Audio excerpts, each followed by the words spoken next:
Y'all know what time it is. A Brothers Got Next. We're back. We took last week off. Obviously, you guys saw on our social media page that we had some travel plans. We had some big things popping. So we're back now. Darian and I went to Pittsburgh, as y'all know. And let's just get right into it, man. You went to the Berg. We saw the Steelers get their third win of the season, undefeated, 3-0. Just give me your overall thoughts, man. We had Primanti Brothers. We spent some time in the Berg. Tell me what did you think of the atmosphere at the game? Give me the scoop. Let our listeners know the scoop. Yeah, Pittsburgh was cool. Yeah, the drive up there was cool. It's a little confusing once you get into Pittsburgh. A lot of like twists and turns, and we missed some exits. Got a little. Yeah, we did. But, yeah, overall it was cool, man. Yeah, I mean, obviously first thing we did was go to Primanti Brothers. It was cool to be. I guess I don't know what that it's called the Strip. I guess the area is called. Mm-hmm. Yeah, I like that area. It was cool. Yeah, it was cool. It reminded me. It was very industrial, but then also like modernized. Mm-hmm. I really liked it. Had a lot of shops, had a lot of food. Obviously, like you said, we went to Primanti Brothers, the original one. As we learned while we were there. Yeah, man, and it was pretty much you knew it was a Steelers game. Like it was a whole weekend. They had a whole weekend of it, and we met people from all over Arkansas, New Jersey, from all over. And yeah, it was cool, man. Like I've never been to Pittsburgh. That was my first time ever. I always love visiting new cities, and this is my fifth NFL stadium I've been to. Mm-hmm. So, my goal. How would you compare it? How would you compare the atmosphere to like some of the other stadiums? Probably the best. I mean, I'm a Dallas Cowboy fan. And now Dallas to me has had the best. They have the best stadium as far as looking. Yeah, without question. It's also the newest one too. So, right. I mean, so I've been to MetLife, the Superdome in New Orleans. I've been to FedEx Field here in Maryland, and then obviously Pittsburgh. So Dallas definitely has the nicest one. But as far as atmosphere, as far as the crowd and the fans. Yeah, I don't think it's not a lot of fan bases topping the Steelers. Yeah, man. Because I think also the town, while Pennsylvania's big and Pittsburgh is not like a huge city, but it's big enough, and it's like the Steelers are. You can tell the Steelers are like the town shuts down when the Steelers are playing. Oh yeah, like it's all about that. And I'm guessing when the Penguins and the Pirates are good, it's probably the same. But the Steelers have been consistently good. And football in Pennsylvania, football is huge. So, it was a great time. Like you mentioned, Primanti Brothers, having the first time food was great. Never had a sandwich with fries and coleslaw. Yeah, we killed it. Oh, I killed it. It's funny when we first got the sandwich, I was intimidated. I was like, I don't think I'm gonna finish this. And then for some reason, I killed it, bro. And it was really good. Definitely, if you're in the Pittsburgh area, I would recommend you going. As we found out, actually, I guess there's some locations up here this way. Yeah, right. But I wonder if they're going to hit the same though.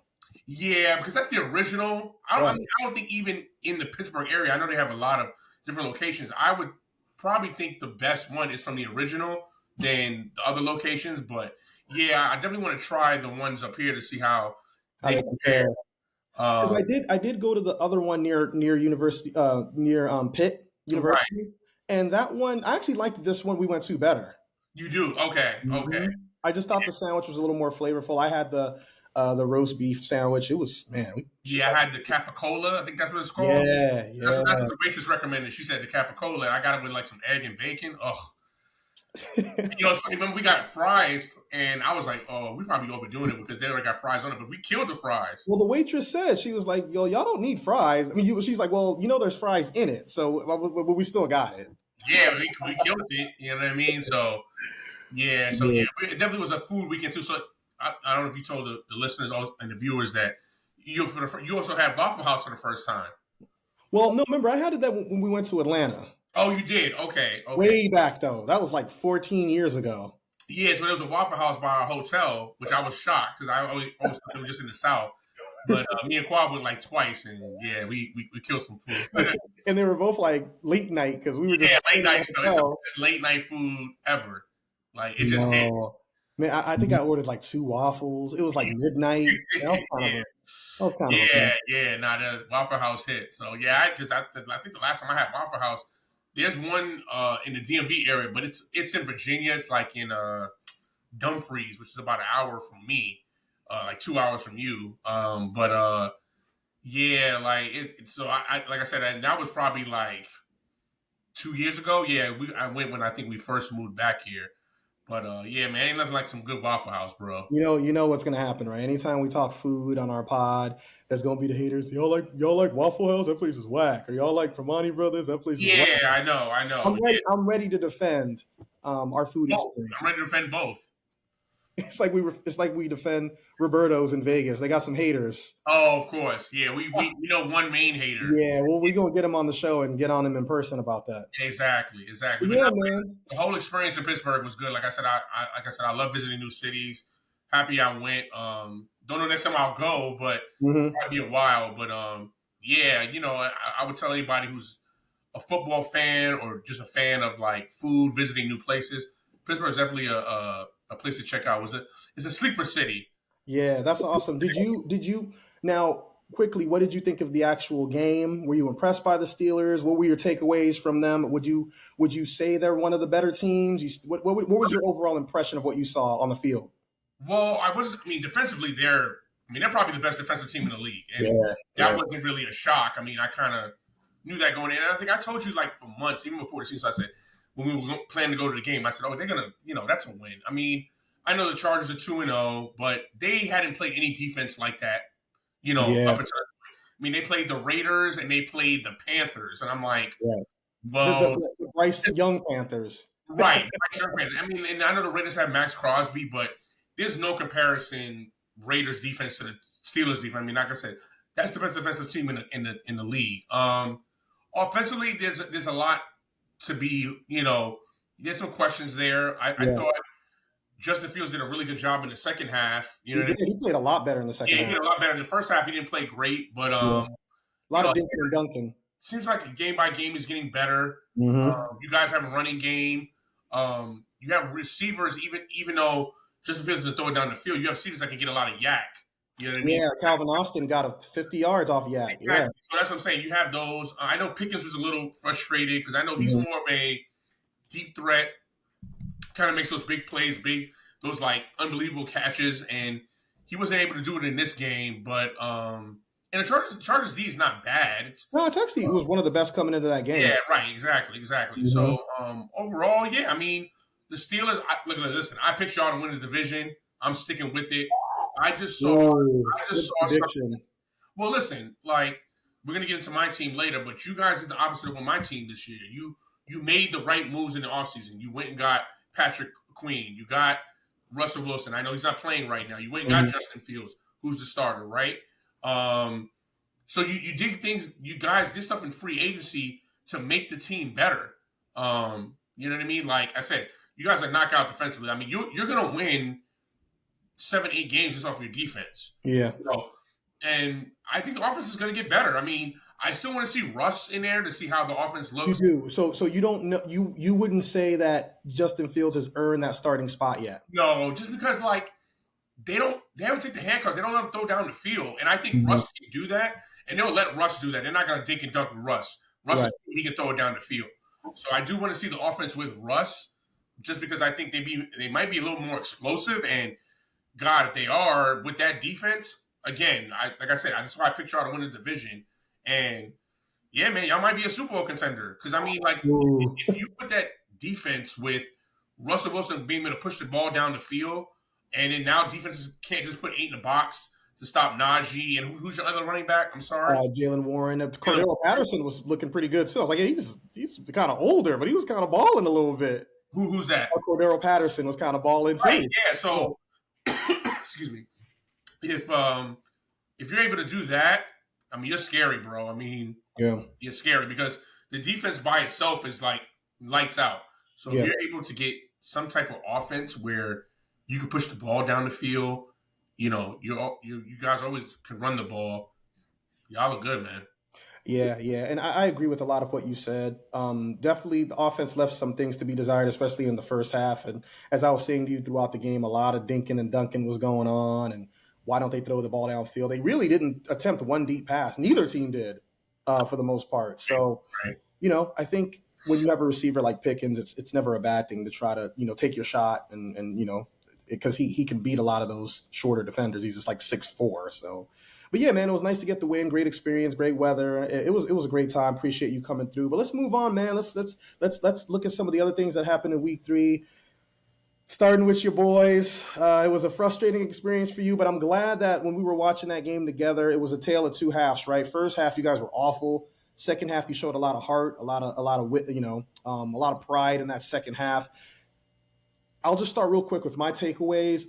The defense looked awful in the first half. Like run, pass, it's like they were doing whatever they wanted. Like Derrick Henry looked like the Derrick Henry that ran for 2,000 yards a couple of years ago. And I know you were mentioning how like this is Zimmer's fault. Like this is your job to put these guys in position. Of course, these guys got to make the tackles too. But you guys really showed a lot of heart in that second half. I thought Dak played really well. Defense got some stops here and there, and the Ravens have been kind of dealing with that issue for a while of teams kind of coming back on them. But I'll get your overall takeaways. Of course, Jerry Jones has recently came out and said that he can take some blame for the Cowboys' struggles. Like, no shit, dude. But yeah, what are your takeaways, man? Now that you've had a couple days to kind of think about it, you guys played the Giants on Thursday. What do you think about what you saw? Well, I think they're in trouble. I mean, I'm just gonna that I'll say they're still in trouble. I'll say this: if they lose to the Giants on Thursday, I think you can expect somebody to get fired. I don't know if it'll be McCarthy or Zimmer, especially if the defense still doesn't look good. I think if the defense plays the way they've been playing the last 2 weeks, I think Zimmer will probably lose his job. He'll be gone because you can't allow 3 straight games of this. I mean, of teams just running all over you, and especially with the Giants, who are supposed to be like offensively anemic.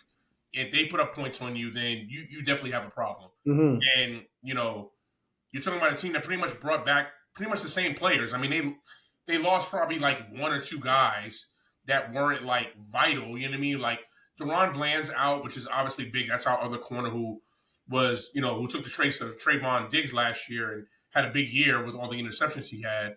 But him alone shouldn't be the reason why you're giving up, all these run yards, you know what I mean? I mean, they've given up over 400 yards in 2 games. Man, it's like their defense is getting torched. Yeah, they're getting torched. And to be honest, like you said in the beginning, this is a defensive coordinator problem because you have the same players that Quinn had, right? Like now we do have Overshawn and we added some other guys here and there, but you pretty much have the same defense. We had Eric Kendrick who was in a Zimmer defense when he was with the Vikings and was a Pro Bowler, so he's not the issue because he played well week 1.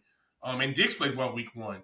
So I don't know. It has to be a Zimmer problem. This is not – I can't blame this on McCarthy. Like, I mean, McCarthy's obviously the head coach, so he has to oversee it and then make decisions of like – I mean, he has to talk to Zimmer and say, hey, man, you have to switch this up or simplify it because whatever Zimmer's doing right now is not working. I mean, this is 2 straight weeks. It's different when it's a week, maybe 1 week thing and it's like, okay, that was just a bad game and then – they kind of improved the next week, but they might have been worse this game than they were even in the first game, even though they didn't give them as many points. Mm-hmm. The way it looked, it was like, like you said, Derrick Henry looked like the old Derrick Henry, like when he was in his prime.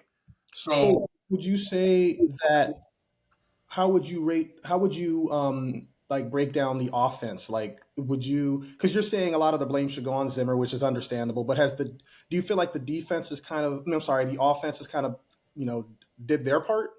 No, so the running game is awful. We have no running game. Yeah. That's another issue. But we knew this going into the season. Like, y'all didn't address that. Yeah. Exactly. So everything falls on Dak, and then everybody's blaming Dak when the offense can't get going, right? And I get it. Yeah. It was like, well, you're paying him $60 million. You should be able to get the offense going. Yeah, but first of all, it's a team sport. It's 11 guys. Like, he can't do it by himself. Now, the guy in Buffalo is doing it by himself, but he's a different breed. You know what I mean? But Dak Prescott can't do this by himself. And it's been proven, like, when Dak's had a running game, that's when we've had those successful teams. Like, he's won in the regular season. He's always had a great running game, whether it was Tony Pollard or when Zeke was in his prime. Yeah, Zeke was one of the best in the league. Yeah, Zeke is past his prime. Rico Dowdle's not the answer. Deuce Vaughn, while I like him, he's too little. And Dalvin Cook, I think his best days are ahead of him. I mean, they're saying they might bring in Dalvin Cook after this week when we play you guys on Sunday night. I don't know if that's going to solve the issue because he didn't play well last year. He was on the Ravens and the Jets and didn't do anything. So I don't know. Hear his name. Right. I don't know how he would solve it. But, like you said, they did show a little bit of heart with Dak bringing them back, with, throwing the ball. And maybe, like I was saying to you when we were watching, I said, maybe this is the offense I need to do is that hurry up 2 minute. Maybe that's just the most effective. Like, Mm-hmm. don't go in a huddle. Let it, hey, you have a number of plays you can go, whether it's run or pass, to get the defense off their heels. Because it seems like when they go into the huddle, they're not good. Like, whatever the set play is, Yeah, right. ends up picking up on it. But it is hard to run that type of offense throughout a game. But yeah, maybe you just try to switch it up and Yeah, I'm not saying the whole game, right? Because it Mhm. will tire you out pick too. your spots. Maybe Yeah, in your spots, like one drive, you say, okay, we're gonna do it. Set plays, go in the huddle. Next play, you speed it up. So it just throws the defense off. Give them something different to look at. So they're not really like prepared to. They can look to see what you're doing. You know what I mean? Mhm. It seems like that's when they were most effective. Yeah, and I think we also need to see. And CD Lamb recently came out and took some blame for that game. He said like, Yeah, I got to play better because because I feel like Dak, like obviously they lost the game and they were getting worked a majority of it, but I thought he played pretty well. He actually played really well in the second half, but like even that pass to Lamb when he ended up fumbling when you guys were driving, it's like that can't happen. I right. understand That's not on that, and that's not on Dak. I hate when they something like that happen. They blame that. Like, wow, how is Yeah, that? that's not on Dak. Yeah, The CD Lamb is paid, and he is one of the best receivers in the league. And I know it wasn't a drop pass; it was a fumble that can happen. But man, that's such a killer when you're behind and you're trying to get some exactly. momentum. Exactly. Yeah, because I heard some of the pundits this week talking about, well, with that pass, well, how's that on Dak? Like, he threw it, made a football move, and fumbled it. Like, so I'm not understanding how that's Dak's fault. But anyway, that's just the point. They like to put everything on Dak Prescott. That's fine. Like, that's why I don't watch or listen because they don't know what the hell they're talking about anyway. But anyway, getting back to what we were saying, yeah. So, they're in trouble just because they don't have a running game. The defense has been gassed. Yeah. By the other team's running game for the past 2 games. I mean, right now, if I had to look at everything, who to make, it's Zimmer. It's the defense because they're putting us behind where Dak has to then throw all the time to come back. And I'm not saying obviously Dak can play better where he can put us ahead and Right. match him, point for point. But that's not Dak. We know that. Like Dak, I mean, he's done that probably maybe a handful of times in his 9-year career. He's not a tit for tat kind of guy. Would you say Dak's more of like a front runner? And I know that kind of has like a negative connotation to it, but like Dak is good when you have a lead. Go up to the next. That's not a negative thing. No, that's fair to say. I also think Dak is good when the game is close. If the game is like within a touchdown, even if we're down, right? Let's say we're down a touchdown or down 3 points. He's good with that. Right. He can't be down double digits. If you put Dak down 10 or more, it's going to be hard for him. But if he's within a touchdown, 3 points, I have confidence he can still win the game because I saw it last year. Like give you for instance the Seahawks game. We were down 7 in the fourth quarter. We tied it up, and then he won the game at the end. Right. You know what I mean? So so he's capable of doing that. But if you're asking him, yeah, hey man, I need you to come back from 14 down. No, that's not that. There aren't too many quarterbacks in the league that can do that. I mean, you're talking Mahomes, you're talking Allen, like there's maybe Burrow, and they've had their issues over in Cincinnati. Yeah. So real quick before we move on to the next team, you guys have a bye week in week 7. So right now you're 1-2. You're at the Giants coming up. I'm going to say that's a win. I think you'll agree that should be a get right game. It should be. It should be. Should be. We know this. If they lose that game, like I said before, if they lose that game, somebody's getting fired. And like I said, I would assume it'd be Zimmer if the defense is bad. I would be shocked if a coordinator gets fired after like 5 games. That would seem crazy short. Yeah, but Kwab, you can't allow 3 straight games if you get gashed. You can't allow that. You can't because that sends a message especially by the Giants. That can't happen. Right. You just lost to one of the worst teams in the league. I'm sorry. I know the Giants won this past week, and Daniel just played well. I know Giants fans are going crazy. They're still not a good team. They're not a playoff team. But they beat another team that's not good. Exactly. That's what I'm saying. So like, y'all beating the Browns, I'm not giving y'all props for that. Like, it's not like okay, the Giants are back. No, they're not going to make the playoffs. They're still a bad team. That's a 5-win team at best. You guys right now are, I believe, you're 6.5-point favorites in New York. So you have the Giants, the Steelers. You're at the Giants, at the Steelers, and you're at home versus the Lions. What do you think if you were to put money on it, what would you say your record's going to be by your bye? I'm hoping 3-3. So you think 3-3 would be a good thing? Like that's like all right. That's the best to me because I mean right now it's looking like 2-4. Like I don't have confidence because even though you guys are not offensively explosive, that's going to be a defensive game. Mm-hmm. You guys are not going to allow us to score points. You know what I mean? As far as like, we're not going to be able to run the ball, so we're going to be very one-dimensional. And you always mention with the Steelers, if the Steelers make you one-dimensional after you throw the ball, they just pick their hands back and they're just coming after you. Yeah. So, and they have good enough corners where even if Dak gets some kind of protection, you have good corners and a good secondary. You have Minka back there. It's not going to be easy. So I think that's a loss.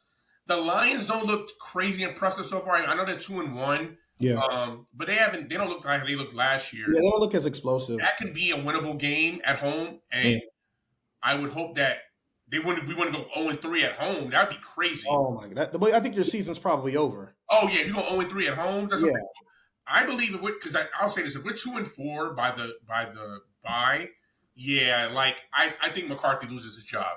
So you think he loses his job at the bye? Yeah, we're 2-4 by the bye. Like even if we beat the Giants and then we lose the next two. Yeah, I think McCarthy's done. I think I'll tell you what, man. If you guys got to get it together soon, because after your bye, you're at San Fran, you're at Atlanta, you got the Eagles, and you got the Texans, and you got the Commanders who can put up a fight. Yeah. Y'all got to get it together quick, man. I don't know, boy. Y'all got to get together real quick. I'm gonna say this to Cowboy fans. It's gonna be a long season. Like I said, before the season, I had them missing the playoffs. So I mean, none of this is really shocking me. It's more shocking how they're playing. I thought they would lose some of these games, but it'd be a lot closer. Like, they're just going to lose because of, like, McCarthy's bad time management or, Dak throwing a crucial pick or, with fumbling or something like that. Not us getting gashed. Because I thought the positive part of our team would be the defense. I thought that would be the bright spot. I thought our offense was going to be the one that's like, it's a little shaky. Kind of how you feel about your offense. A little shaky. So... again, I don't think this is a playoff team. I think it's going to be a long season. And I like I said, in the preview show that I think somebody's going to get fired, whether it's McCarthy or Zimmer, as it's looking right now. Like somebody's going to lose their job probably by mid-season because, this is unacceptable. I mean, Cowboy fans pay a lot of hard-earned money, especially at home. Man. Like how you've been losing at home. That's unacceptable. I mean, it's demoralizing. It really is. Like old school Browns, how the Panthers, Bryce Young Panthers were. You can't play like that. And you just paid the quarterback. He's the highest paid player in the league, highest paid quarterback. You have the second highest receiver paid in the league. That's unacceptable. You can't play like that when you have given all that money to those people and then put the product that you put on the field. That's unacceptable. And you know what's happening? I know you've mentioned this a few times about like fans eventually are going to stop showing up. I think that's already started to kind of slowly happen because if you look at Cowboy games right now, there's a lot of fans of the opposing team in that stadium, man. Yeah. One of my closest friends went to the Saints Cowboys game. It was a sea of Saints fans, and even last week, a lot of Ravens fans in there. So I understand that Cowboy games attract a lot of just fans in general, or maybe even of the other team. But it's just like, man, I think some fans are like, I'm not going to any more games. Forget that. They got to get better. Right. Exactly. And then I said to you over the weekend that that's the only way Jerry Jones will somewhat change. I mean, he's 80-some years old. He's not really going to change, but to put him on notice, that's the only way. You have to hurt him with his pockets. You have to hurt him with, hey, so you put a better product on the field, we're not going to show up. These opposing fans can show up, that's fine. But you'll start seeing empty spots, in the stadium. It's like bad look. Right, when people putting paper bags over their heads, like, yeah, this is. Oh, I don't know if it's got to that point yet. Yeah, it's got to that point yet, but it could. I mean, you ran down that schedule after the bye. That's a gauntlet. I don't know how they're going to get through that. Because Atlanta is like, they don't have they're 1-2, but like they played everybody pretty tough. Yeah, I mean, I still like Atlanta. If they would have played today, I still like Atlanta. Yeah. I like everybody you named after the bye, I like. Even though the Niners are not playing, but they're hurt. Everybody's hurt. Kittle's out. And how much you want to bet they're all back for that game? You know they will because they want to play the Because it's funny, I've noticed, since I've been a Cowboy fan, anytime a player's hurt, a big-time player, when they play the Cowboys, they all of a sudden they're healthy. Like, when I'm playing, and they come back and ball. You're like, wait a minute, you just had a broken leg last week. A broken leg. Yeah, like, no, I don't know why it's like that, but it's like players and teams get up for the Cowboys. They're like, oh, yeah, I'm playing that game. They you know what I mean? If not any other game, I'm playing in that one. So Yeah, it's gonna be a long road ahead. It's gonna be a tough season. So I'll talk. Buckle up. It's gonna be a long one. I haven't given up yet, but we'll see. We'll see. But yeah, let's move on to some of the other things, some other takeaways from week 3. What's been your biggest surprise so far, man? We're 3 weeks in. It's still early. We're not even a quarter through the season yet. But what would you say has been the biggest surprise? And the surprise can be good or bad, whatever the surprise is. What is it for you? Sam Darnold. Sam Darnold for sure. I mean, the Vikings, I thought they would be the bottom of the NFC North. I thought they'd be actually one of the worst teams in the league, to be honest. Yeah. Because I just thought they don't really have a quarterback.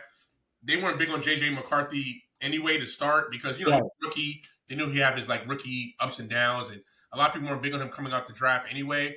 And I'm like, Sam Darnold's a journeyman. He's been with, 4 different teams? This is his 4th different team, right? I believe. With the Jets, the Panthers, the Niners, and this is his 4th team. Yeah, I was just like, it doesn't, it's smells a recipe for disaster. But, man, I give Kevin O'Connell and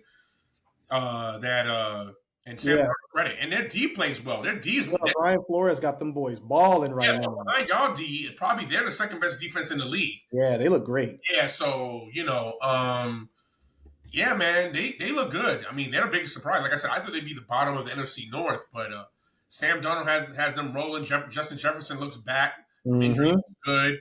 Aaron Jones has had a resurgence. You know what I mean? You think they're for real? They're like. I mean, listen, Sam Darnold. I get what I'm saying is he's an early MVP candidate. Who would have put their money on that at the beginning of the season? I mean, you bet that 3 games in, you probably can win a lot of money. Even if his mom was like, "Yeah, I don't think he's going to be that good." Ain't nobody thinking he's going to cook like that. Darnold, I mean, I'm watching the game. I thought I was watching Brady. I'm like, is this Brady? Even Brady was like, I don't know if I balled like that before. Yeah, exactly. He's just on another level right now. But balling. Yeah, the Vikings are definitely the biggest surprise. And I said, give a lot of credit to Kevin O'Connell. As you said, Brian Flores with the D. They look for real, man. That division, to be honest, where I thought it would only be kind of 3 teams fighting for it, that could be a dogfight with them, the Packers, the Lions, and the Bears. Even though the Bears don't start not to look at them, they're starting to look like those old Bears. Oh God! You mean just the Bears? They've been bad for a while. Yeah, that's right. Yeah, the Bears are just never good. They're like the NFC version of the Jets. They're you'll sprinkle in a good year every once in a while, but overall they're just not very good. Every year it's the same old story. I think division. I think in my previous show, I had 3 teams coming out of that division. I mean, I might have to change that order now. I might have to go, Lions, Packers, Vikings, and push the Bears out. But yeah, man, I think the Vikings are for real. I mean, until they lose or until they get blown out by somebody, we're like, oh, okay. They keep winning and they keep beating good teams. That's the thing, because every year we, you know how the NFL is. Every year we see some team start 3-0, and we're like, ooh, and then they lose 6 straight. Well, I guess they're not good. But you made a good point. What I was going to say, it's who they're beating. Right, exactly. And how they're beating them. Exactly. They destroyed the Texans, who a lot of people have as a sleeper to get to the Super Bowl in the AFC. Not even a sleeper. A lot of people think they can get to the Super Bowl. Right. And then they beat the Niners a week before. I know, obviously they were injury riddled. But that's still a good win.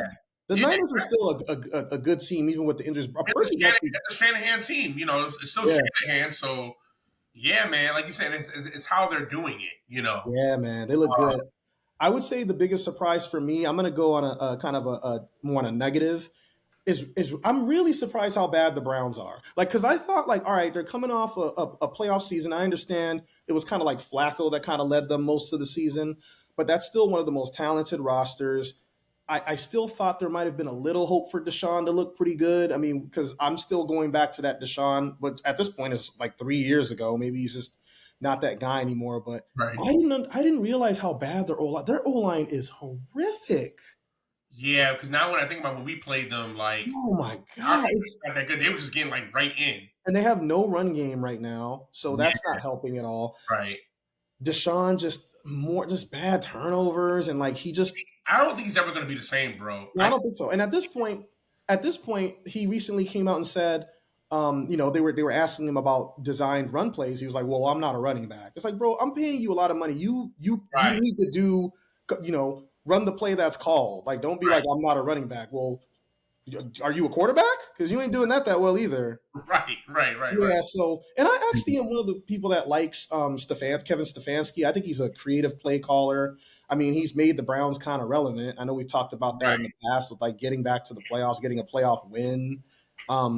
He's made that organization respectable. But they look terrible. I mean, you let Daniel Jones come into your crib and kind of like win easily. Like it wasn't like, ooh man, it came down like to the last play. Like they controlled the whole game. That's the biggest surprise for me. I didn't expect the Browns to be this bad. They look like a 6-win team. They look awful.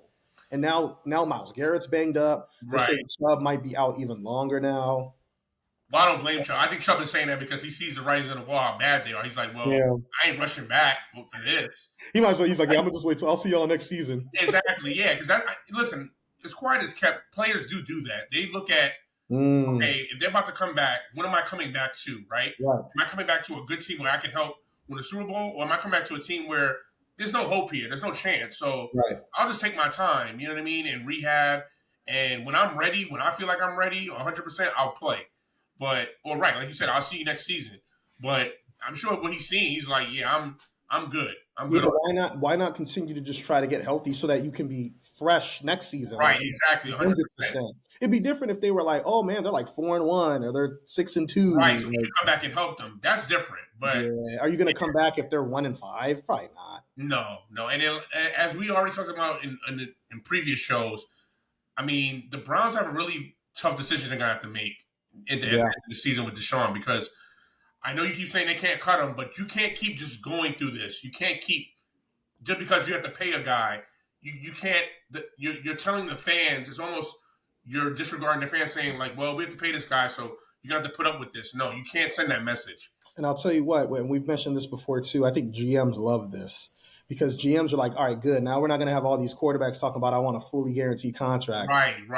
Because remember, if he was balling, if we were like, ooh, this looks like the old Deshaun, then a lot of these quarterbacks would be like, oh yeah, I want a fully guaranteed deal too. Like, yo, Deshaun got one, So yeah, I think owners and GMs are very happy about this. But exactly. Now, I have a big decision to make come the end of the season. So yeah. Now speaking of the Browns, and obviously their fans should be very worried. Which team would you say that, which fan base or which organization should be very worried at this point? I know we're only 3 games in, but who is like, oh my gosh, like this ain't going to go well? Jacksonville Jaguars. Oh my God, what is up with them? I mean, when you talk about the biggest fall, like, Sean's fall has been bad, but as just a team and their quarterback from 2 years ago to now, it's baffling. I don't understand, because they've actually upgraded their offense and their defense. Like they've done, they've gone out in free agency and got players, and they got Gabe Davis in the offseason. They got, I know Calvin Ridley went to the Titans, right? Yeah, he did. Right, but they got talent though. I mean, they have NC, I think Trevor Lawrence is good, but I don't know, bro. And I mean, to be honest, it's all going to fall on Doug Peterson, unfortunately. Oh yeah, he could be the first coach out. Yeah, who did they play this week? If you could look up, let me pull up their schedule. Yeah, I'm gonna pull up their schedule. And the thing is, they're losing to bad teams.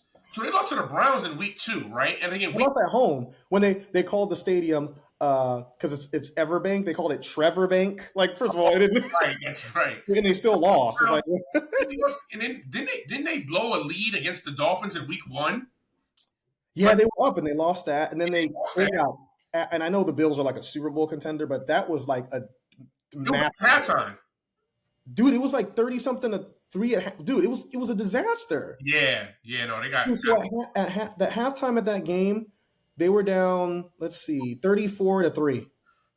34-3. The game was over at halftime. Yeah. And I understand, like the Bills are super explosive. Like when they start cooking, they actually might be even more dangerous now because, once again, like we talked about before, you had Diggs. You're like, all right, well, we know we got a game plan for him. Who do you really game plan for at this point? You don't know where the ball's going to go. Like they have a bunch of like young receivers. They haven't really settled in on a number 1 guy yet. Like you have Shakur, you have Coleman. Like they're going to be tough, man. I think this could be the year. And good. They're running back. Yeah, James Cook. You don't have that. You don't have that. What's his name? The tight end Kincaid hasn't even really got going yet. He hasn't got cooking yet. Yeah.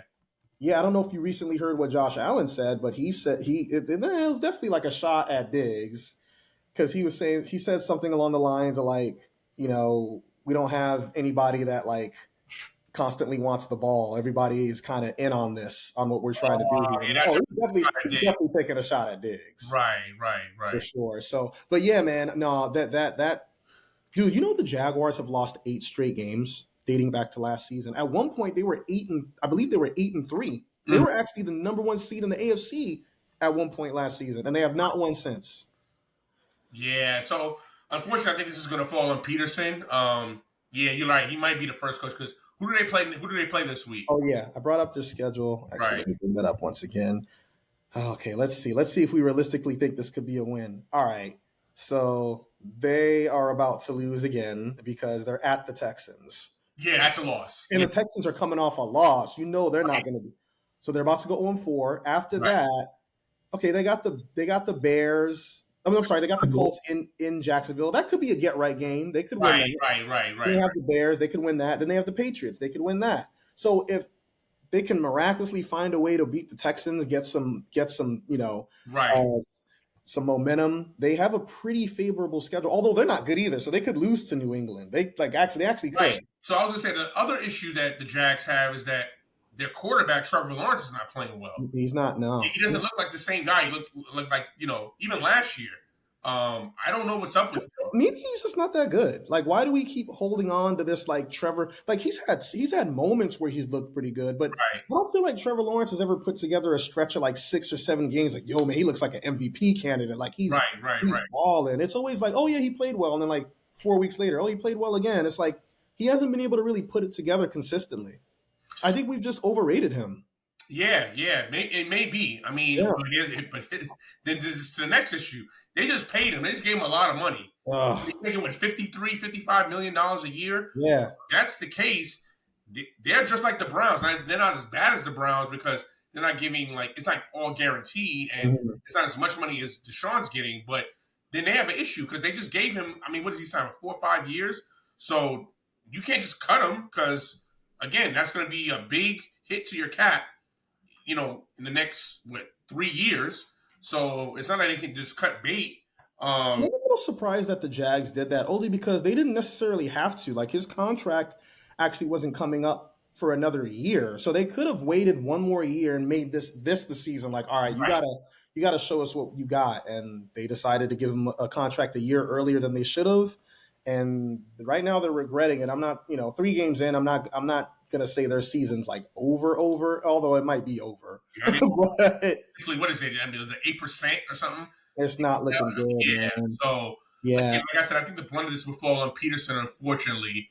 Yeah. This is just the way the business works, man. The NFL's, it's cutthroat. It's a dirty game, but coaches always are the first to take the blame because these players are getting paid so much money. Right.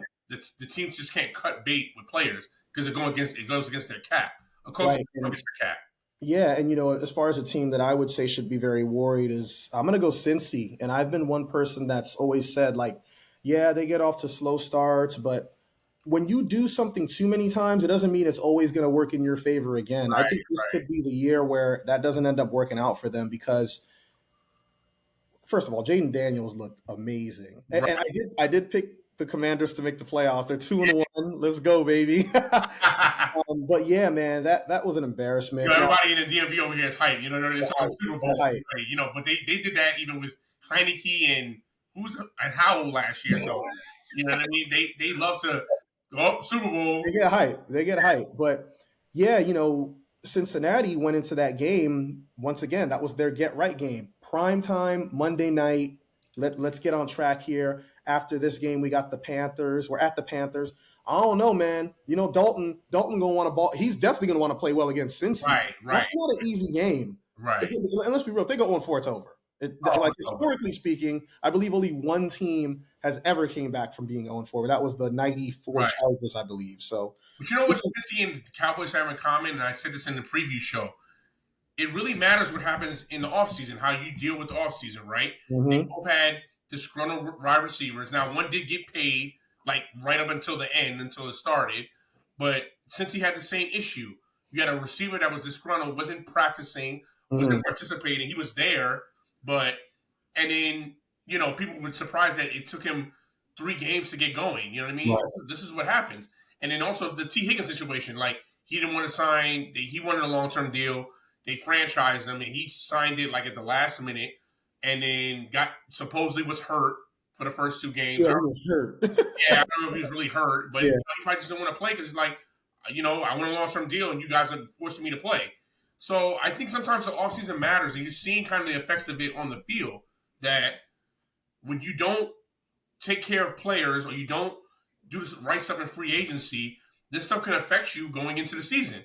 And you see it with the Cowboys and the Bengals coming to fruition. This is what happens when you don't take care of your business in the offseason, when you want to not be cheap, not pay players or wait till the last minute or be non-existent in free agency. This is the result.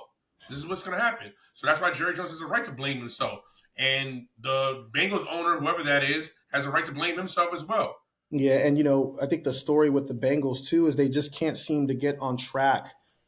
Like the offense and defense are so not aligned each game. Like Right. one week the defense will play well, the offense doesn't play well. The next week the offense plays well, the defense doesn't play well. Like this last week, I thought Burrow looked great. Right. He looked great, and the defense was awful. Right. Awful. Like Jaden Daniels looked like, he had one of the greatest games a rookie's ever had. Right. He was 21 of 23 passing. He had 2 incompletions. And he was throwing, his deep balls are beautiful.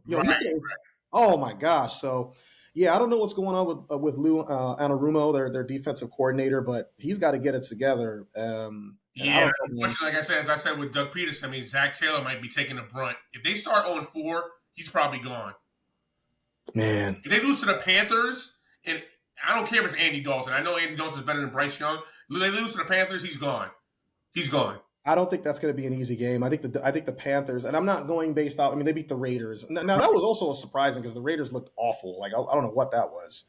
You got Antonio Pierce saying that jobs are on the line now. Like they're going to make business. I think he said guys are making business decisions, talking about they're not going to do certain things or they're not going to do this and that, but they got to make business decisions too. Yeah, that's what he said. So Bengals, this is their season right here. They can still save it, of course, because they're talented and we've seen them do this before. But I think this is the one season I don't think it's going to work out because you still have a lot of tough games on your schedule. You haven't played twice. Dude, you still got the Ravens. You got Pittsburgh twice. You have the Browns. I don't think they're a factor. I'm not worried about them. That should be 2 wins. And believe it or not, you still have the Cowboys because you can say what you want, but the Bengals are worse than the Cowboys right now. So that's going to be another challenging game for them. Right.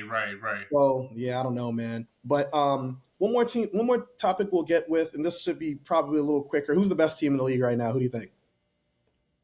Bills. Yeah. Now, if the Bills, I was going to say y'all, but I just because of the offense, I think you guys. The Bills are the best team. You have the best defense in the league, but the Bills, no. Now, if the Bills played the Chiefs, Josh Allen is the MVP right now in this league. If the Bills played the Chiefs right now on a neutral field, who would you pick?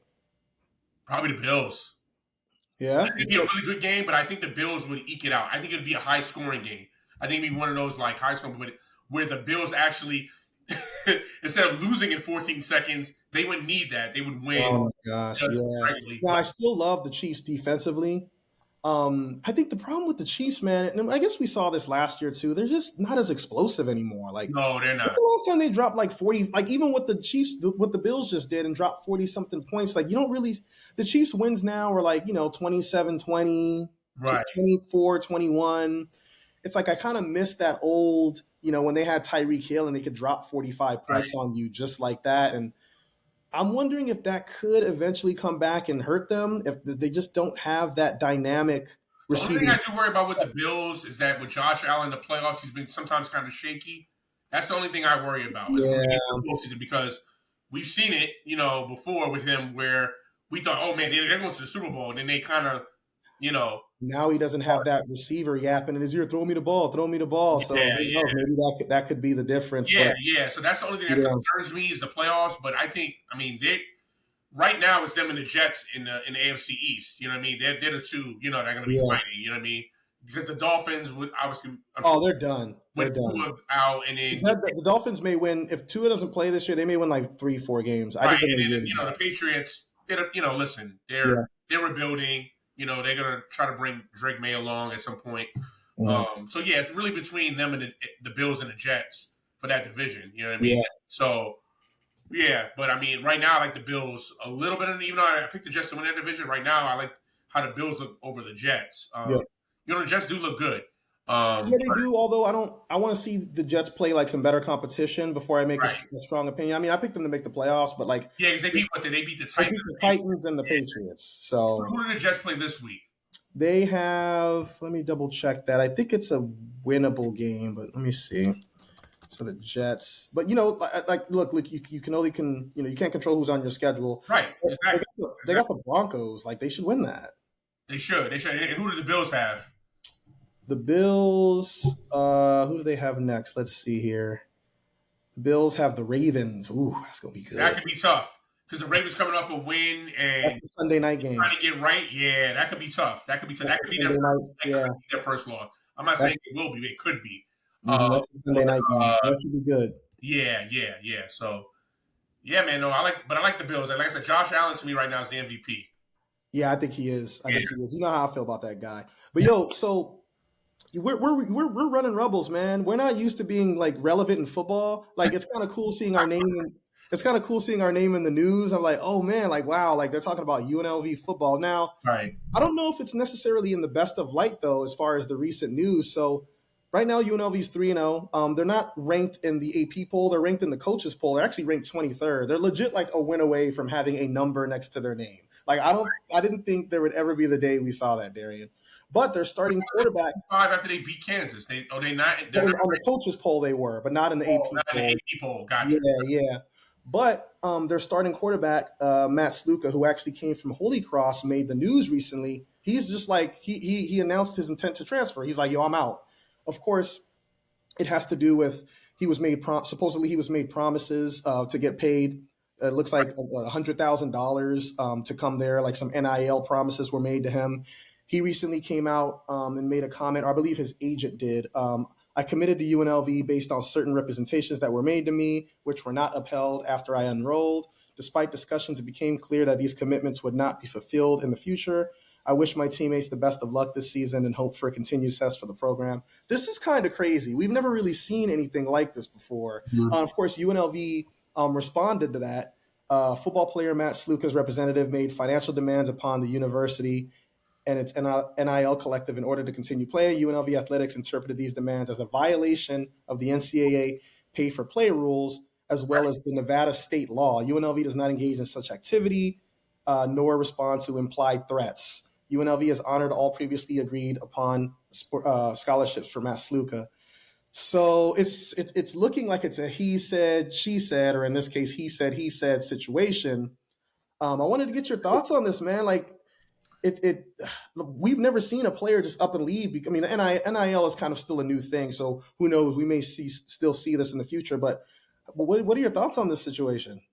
So when I first saw the story, I was a little confused. It's a little baffling to me because how the NIL works, if our viewers and listeners, audience, don't know, is that basically NIL is that players are allowed to go out and get their own sponsorships, whether KFC, McDonald's, whatever, whatever, they can get paid through those sponsors. It's not the school's responsibility to pay them, like UNLV stated in their statement. No school, not even just UNLV, like Alabama, LSU, none of these big time schools are paying the actual student or player, right? This is not the pros, so they're not paying them. They're just allowed to go out and get endorsement deals. Name, image, likeness. It's not through the school. Right. Yeah. So it really has nothing to do with NIL. They have nothing to do with it. They're allowed. They're allowing the athlete, the student athlete, or player to go out and get their own money. That's fine. So what's confusing part is when Sluka says, well, he was promised $100,000 from an assistant coach. Well, that's like UNLV stated, that's illegal because you can't pay somebody to come to your school. You can't say, well, hey, I'm going to give you however amount of money. It could have been $5. Like, I'm going to give you $5 and you come and play for us. That's against the NCAA rules, right? That's still a violation. So I don't know where Sluka was getting that from, and if that promise was made by an assistant coach, that coach needs to be gone. Needs to be fired. Yeah, but here's who who I blame for all this stuff is the agent, because the agent should know the rules. So Sluka probably, and I don't know the story. We'll probably hear more as the Right. days go on. But I'm assuming Sluka went to his agent and said, "Hey, man, like I talked to the assistant coach. He's saying that I could get $100,000 for coming there." The agent should have said, "Well, that's against NCAA rules, though. So like, let me." He should have said, "Let me talk to the assistant coach. Let me see what's going on."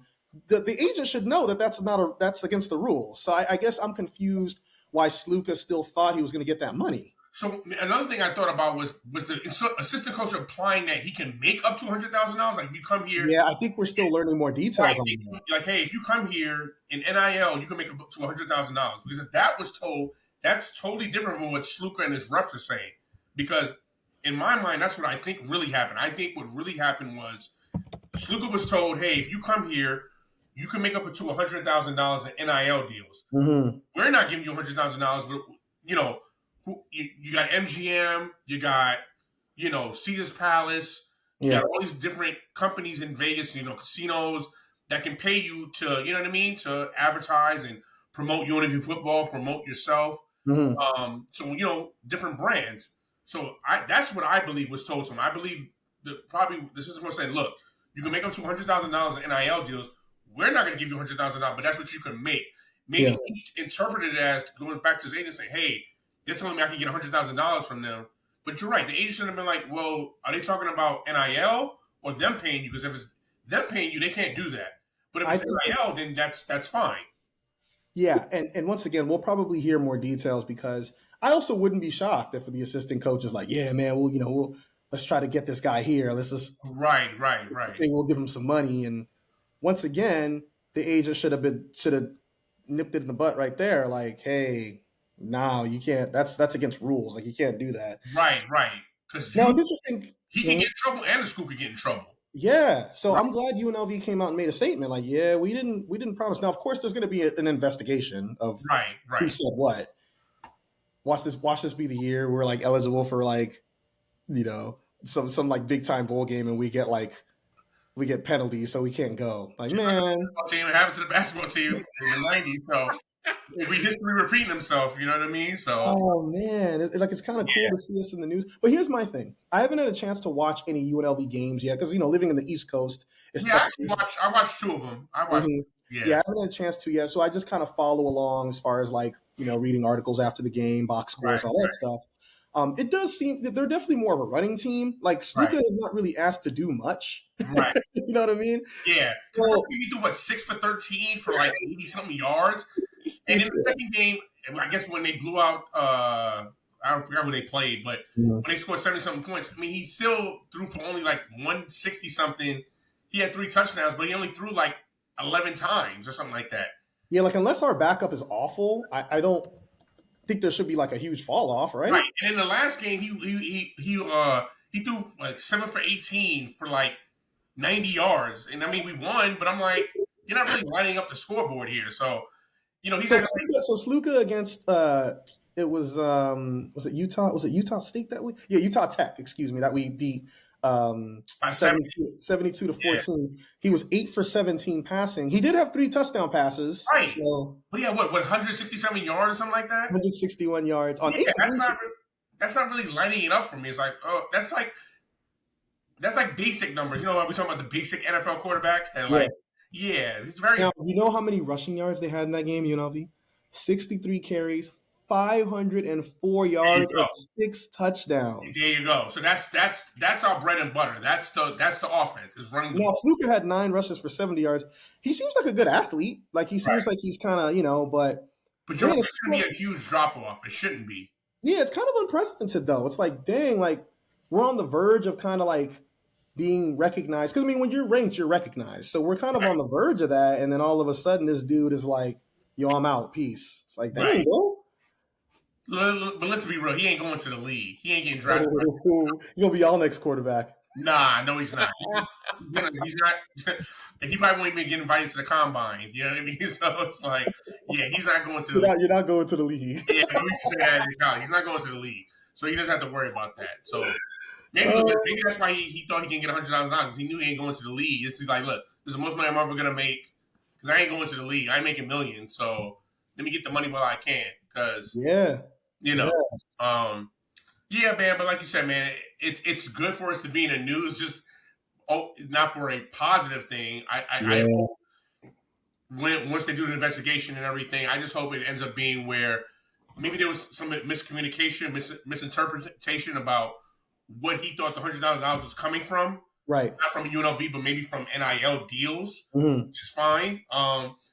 And that didn't happen for whatever reason. And listen, I mean, yeah, I don't think people are gonna be beating down your door if you're throwing 7 for 18 passing and throwing for 90 something yards and whatever. I guess my whole thing is, did he think he had a good enough like resume to be like, yeah, I can get $100,000 from them? Like, yeah, I was balling at Holy Cross. Like, nah, I don't. Nah. You're not the guy in Alabama. You're not the guy in Miami. You're not Archie Manning. Down in Texas. You're not these guys. You're not that dude. You know what I mean? So is this a bad look on his end to leave like this? Like it's more of a bad look on his end than the UNLV because obviously this is all over money. You know what I mean? Because it's not over. He's starting. He's a starting quarterback. They're winning. So it's like good team. Yeah. He's like, I'm out. Y'all 0-3. Y'all suck. I'm out. He's on a 3-0 team that, like you said, is on the verge of being ranked in the top 25. And he's like, yeah, y'all ain't paying me $100,000, so I'm out. But you're not playing. You're not even playing enough to get good enough to get $100,000. He's playing like 5K ball. Like, yeah, he's doing that. He's playing 5K ball. Yeah, you're not paying. I was looking at those numbers. I'm just like, so what do you think he was going to get $100,000 for? Like, I'm really confused here. Yeah, I guess he was. Yeah, I don't know, but yeah, man, I just hope and pray that the investigation shows there was just a miscommunication, that nobody violated anything, that maybe his interpretation of, again, hey, I thought I was getting $100,000 from you guys, and the coach is like, no, we told you to get $100,000 in NIL deals, and that didn't happen, but that's not on the school. It's not the school's responsibility to get you NIL deals. That's on you and your agent. Yeah, I want to hear more from this agent, like what was told to him. But regardless of what was told to him, he should have been like, well, that's against the rules. Like, it should have ended right there. Right, exactly. So, like I said in the beginning, no school, LSU, Alabama, none of the big schools, they can't give a player money. That's a violation.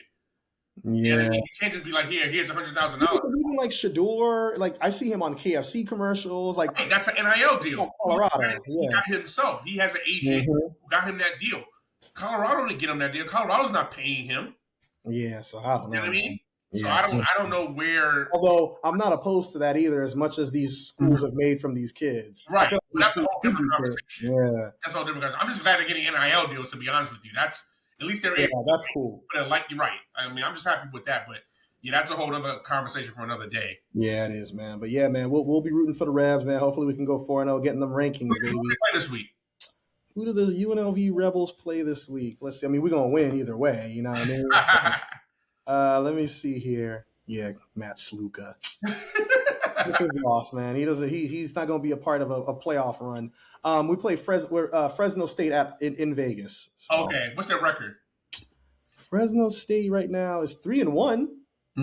So their only loss was to Michigan. So it's that could be a good game. Yeah, that could be a tough one. Test. Yeah, so that could be a tough one. All right, before we jump in, I know it's in the talks, and we were talking about it yesterday. What is your thoughts on potential us going to the Pac-12? Yeah, that's a good question. I don't have any real strong thoughts on it. I feel like the Pac-12 has just been it looks so different now than it did when we were in college. Right. All the USCs and a lot of these top programs. They're not in the Pac-12 anymore, right? No, I don't believe so. Yeah, I don't believe so. I probably should know that, but no real strong thoughts. I mean, I think any way to get more recognition as a program, and I still think the Pac-12, even though it's not necessarily the same teams, I still think it's a recognizable enough conference. It's definitely more recognizable than like Out West. Yeah, the Mountain West. Like the Mountain West is not like a joke conference, but and by the way, USC's in the Big Ten now. Yeah, they're still a mid-major. It's considered a mid-major. Exactly. It's not considered a major. Yeah, so no real strong thoughts. I mean, like I said, it could bring more recognition, but that also means better competition. But I was going to say that I like the fact that it'll be better competition. So like more televised games. More, you're out there. You know what I mean?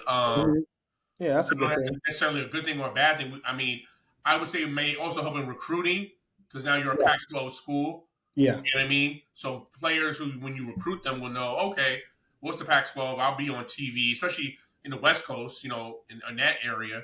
Yeah. So yeah, I think there's some positives to it. You know what I mean? But the Pac-12, I don't understand when these conferences call themselves the Pac-12 and Big Ten when they have more than 10 or 12. Yeah, it'll be like more or less. Yeah, that doesn't make any sense to me. But yeah, like the number don't be matching the amount of teams. if you like the Big Ten, they have 20 teams. Well, you know, the Big 20? Like, I mean, I don't know. I mean, that's just me though. I don't know, man. I just have a major problem with like, and then like, there's like Notre Dame that like, oh, we're like independent, so they like play who they want, and then they still be losing. Like, well, why'd you lose to like that team? Yeah, I don't like the fact even when they win, then they're up in the college playoff because they pick their teams. Yeah. Yeah. Like, you wonder why. You wonder why though. They're always like overhyped. Always. They're always overhyped. And they've been like 2 or 3 good teams in that season. And they play like Navy and Army and Purdue. And UNLV back in the day. What do you say? They play us back in the day. We were bad. Well, how are you going to the college playoff? Like, yeah. But as we see, them doing that has kind of had them be overrated every year. I mean, they got to the national championship with Manti Te'o, but they got destroyed. So right, exactly.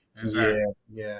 Well, before we wrap things up, man, this will be real quick. Obviously, today is a legend's birthday. Will Smith turned 56 today. I want to ask you, man, when you think of Will Smith, like, what are some of your go-to Will Smith movies? Like, yo, I like this. So what do you think's like underrated? What are some of your favorite Will Smith movies? Bad Boy, of course. Bad Boys. Yeah. All of them, for the most part? For the most part. I probably, like I said, the only one I'm kind of like on is the second one. That's the only one. Yeah, I thought that was the worst one. The second one was probably the worst. I like the fourth one. You know what? I like the Men in Blacks. I think the only one I didn't like was the second one.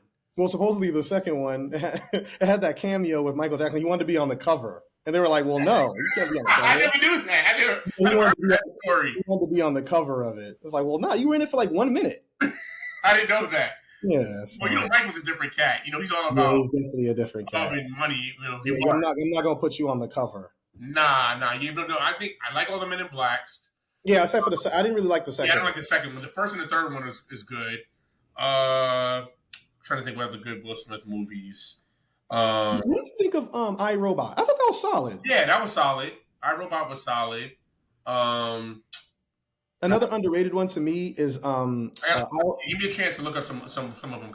I'll name some of mine. I think an underrated one to me. I really look to say it because I only know some off the top of my head.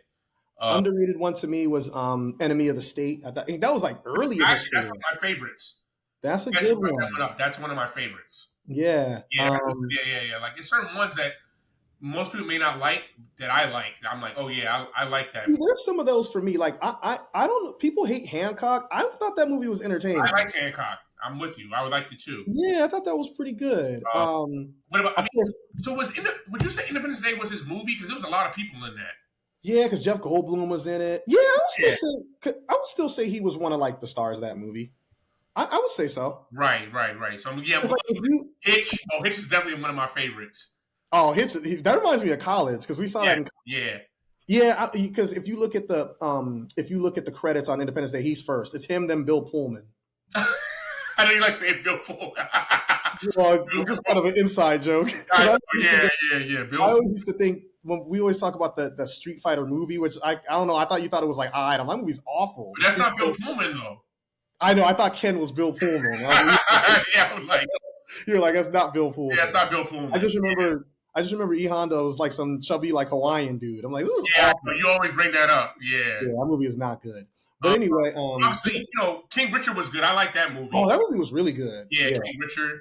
Now we get into some bad ones, like some. Before you get to the bad ones, I got a couple more because I don't think we're gonna agree on the bad ones because I might think it was all right. But what's another good one? There were some other ones that because he kind of had like a mini slump. Like a lot of people weren't really seeing some of these. Like when he came out with that movie Focus and like Concussion. Yeah, like he kind of had like a little like slump for a while. I liked I Am Legend too. Although if you watch I Am Legend now, the special effects are not good. Yeah, no, I didn't like it when it was even. Oh, you weren't feeling that movie. A fan of it. Yeah, I wasn't. Yeah, all right, what are some of the bad ones? So some of the bad ones to me. All right, let me go through them. So Wild Wild West. No, was I. Stop it. Stop it. No, well, hold up. Time out. Why was it bad? Dude, I'm like the only person that likes that movie. I'm not gonna get into a slew of the scenes and all. No, it was awful, bro. It was a little corny, but I was entertained. Listen, it entertained me. I actually saw that in theaters. Although it was only like two of us in there. I'm like, wait, didn't this movie just come out like a week ago? It's like I'm good. So Pursuit of Happiness wasn't bad. It's not rewatchable. It's just I thought his acting was great. Yeah. No, I didn't like 7 Pounds. I wasn't a fan of that. Yeah, I never saw that. Yeah. I heard it wasn't that good. After Earth, no.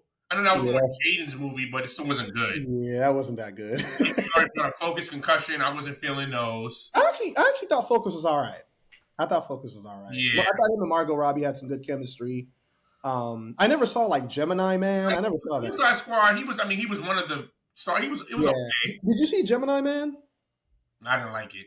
Yeah, it's not. Yeah, like once again, the special effects didn't look good. No. Like, to me, if I'm gonna watch a movie, like I need the special effects to be on point. I can't. The Netflix movie Bright, I wasn't feeling that either. He was like killing like zombies or something. No, they weren't zombies. They were like he was like teaming up with like these aliens who were living with us, and I think he got like bored. He was like, "Yeah, I'll just do this." He was like doing anything at that point. Yeah. So, yeah, but those are probably those are my bad movies for him. But he has a lot of I would say him and his bad movies and his good movies equal out. Yeah, because he definitely has some misses. I mean, like I said, I liked iRobot. I thought that was entertaining. Yeah, like I said, I liked iRobot. Yeah, I'm with you on that one. Yeah, so it's kind of interesting to see where his career goes from now, especially after winning an Oscar. Like, what's he gonna? I still want to see him play. I know Emancipation didn't do really well. Well, that was like an Apple movie, right? I don't even think that was like in theaters. Yeah, that was in theaters. Emancipation. I thought it was like an Apple movie. Yeah, no. It's on Apple now, but I think it was. Gotcha. Yeah, it kind of flopped. Yeah. I still want to see him play like a villain. He's never played like a bad. I want to see him play like a bad dude. Like, oh man, he's like a. Yeah, that's true. Yeah, because I was gonna say, well, no, because I take that back. We've seen like Denzel and Samuel. Yeah, I mean Denzel won his first Oscar being a terrible dude. Yeah, exactly. Yeah, you're right. I do want to see Will as a bad. Yeah, I want to see him like as like a gangster. Like, yo, he's kind of gangster. I don't know if we'll ever see that because remember he was supposed to be in Django, and he told Tarantino that he had to be the hero. But Django wasn't like a bad dude. He was the guy you were rooting for. Well, I mean, that's what I'm just going off what he said, right? I mean, or what Tarantino kind of told the story, but he told Tarantino pretty much to the simple fact of like he always has to be the hero. He never wants to be a heel. Yeah, he needs to switch that up. So I don't know if he's ever going to take a role where he's like the heel. Did you like Ali? It was okay. It wasn't bad. It wasn't good. It was just like okay to me. See, I think my problem with Ali is like I actually thought he did as well as he could. My problem, Ali is such a recognizable figure that I kept seeing Will Smith. Like I didn't see Ali. You know what I mean? Like when I watched Ray, I didn't see Jamie Foxx. I saw Ray Charles. Right. I never saw Ali when Will Smith played him. I think Will Smith was too famous to play Ali, if that makes sense. Yeah. Now I thought he had his voice down pat, but he didn't look like him. Yeah. He had like the mannerisms like him, you know what I mean? And I'll take that back. Maybe he wasn't too famous because we saw Denzel play Malcolm X and like he was Malcolm X. Yes, I agree. Yeah. Yeah. Right. So as I said, he had the voice, but he didn't have the mannerisms or he didn't look like him. So I was just like, it was okay. It wasn't bad. It was cool. Yeah, it was cool. Yeah. Because it's funny. I remember seeing that movie in theaters because it came out on Christmas. Yeah, I saw that in theaters too. Yeah, we went Christmas Day. I think we went that night and saw it. So yeah, it was cool, but it's not a movie I like to rewatch, you know? Yeah, I read his book that came out maybe 4 years ago. I read his book, and in there he talks a lot about that movie and how it kind of changed his life and like meeting Ali. It's like, right. Well, I give him a lot of props and he talks in the book a lot about how he had to kind of prep for that role, whether it was the physical conditioning and just like really trying to become Ali. And I really thought it was cool. Like it kind of gave me a different perspective on his performance in that movie. So right. Yeah, I give him props for that one. Cause I mean, that's a tall order to play arguably the most famous athlete ever, you know? Right. No, yeah, I agree. Yeah. So as I said, it was okay. It wasn't terrible, but it wasn't good either. It was just like, yeah, it was cool. You know what I mean? Like I said, I wouldn't rewatch it.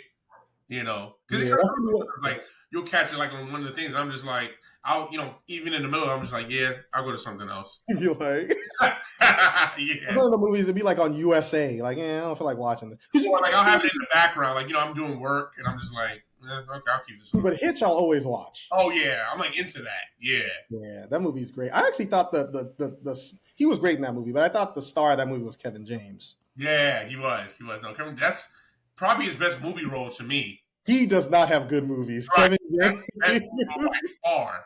He had that one movie. He played like a UFC dude. I was like, this is not believable. I'm not. I did like a lot of people don't like this movie, but I thought it was kind of underrated. Funny was Chuck and Larry when him and Adam Sandler were firemen. That was kind of funny. I don't think it was called that though. What's it called that? Chuck and Larry or something like that. Oh, I think it might have been. No, it was. Yeah.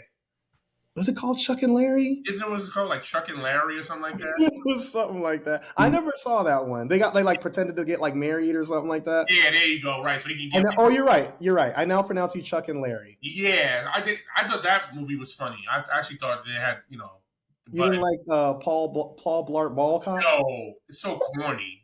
Like, they made a sequel. How to get another one? And Here Comes the Boom. That's the one when he was the UFC. Yeah, I remember believing that. He played like a UFC. Yeah, I never saw. I heard it's awful. What is it? The Zookeeper. Oh, I never saw that. Awful. I've never seen it. He also had. I feel like he had another bad one. Oh man, what was it called? Yeah, he played a villain in a movie. We watched it. Yeah, he played a villain, and that actually no, I take that back. He was good in that movie. I forgot what it's called. It's called like Annie, or something like that. Like he's a bad guy. It was believable? Yeah, no, he was good in that. Yeah. Oh, okay. That and Hitch are probably those are his two best roles. Yeah, because I wasn't really like a Paul Blart Mall Cop guy. No, those are all like those corny, and he tried to act like he wasn't King of Queens, and it was just like, nah, I'm good. Like, because I love King of Queens. That was one of my. That's a good show. That's a good show. But nah, I wasn't feeling Paul Blart. You didn't see the second one? No. The second one is in Vegas too, because I remember this trailer. Like the whole thing takes place in Vegas. Oh, I didn't know that. Yeah, the second one is in Vegas, but yeah, nah, I'm good. Paul Blart Mall Cop. But yo, that'll do it for another episode of Where Brothers Got Next. D, always great catching up, man. Glad we got to our destination and made it back safely. And yeah, man, hopefully next time we see each other, your Cowboys won't just be talking about that loss to Daniel Jones. That would not be good. That would be bad. Somebody's losing their job. We'll be I think people are going to hit us up like, yo, is Darian all right? I'm like, yeah, I don't think he is. This is not good. Yeah. So that can't happen. They lose tomorrow night. It's gonna be some heads rolled. I actually think a loss tomorrow night would be one of the most significant Cowboy regular season losses in a while. That can't. I can't remember the last time we lost 3 in a row. To be honest with you, especially with a healthy Dak. When Dak got hurt, when Dak injured, he was out. That's the last time I can remember. That was what 4 years ago. Yeah, it was 4 yeyears ago. Yeah, I don't see it. So. And I don't think you see it either. I think you guys will win that. We should. I mean, I look, that defense looks awful. That's all I can say. Now, do I think Dak and them will play better? Yes, I do. Yeah. I think Dak and the offense will play better. I mean, I still don't love our running game, but I think he should be able to throw. And I think C is going to be motivated to get going, to try to have a good game. So that's one positive. But everything else is like wait and see. Like, well, let's see if they sort of improve it. And I think the disadvantage they have is it's a short week. So they don't have a lot of time to fix anything. It's like, all right, well, we can tweak things here and there, but, like now the following week they will, because they almost have like a mini bye, them being off almost a week and a half. But, yeah, I don't know. So we'll see. I'm not guaranteeing anything. That like you said, they should win. But if they lose tomorrow, yeah, a lot of heads are going to roll in Dallas. Oh, boy. Yeah. So, all right, D, we'll do it again next time, man. Peace.